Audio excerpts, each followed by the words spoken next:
शुभं करोति कल्याणम्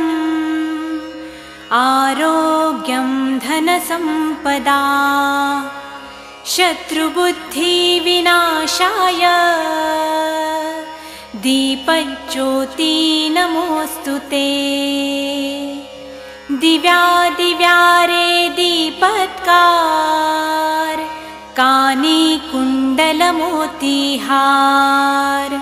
दिव्याला पाहून नमस्कार तिळाचे तेल कापसाची वात दिवा तेवे देवा पाशी उजेड पडे विष्णू पाशी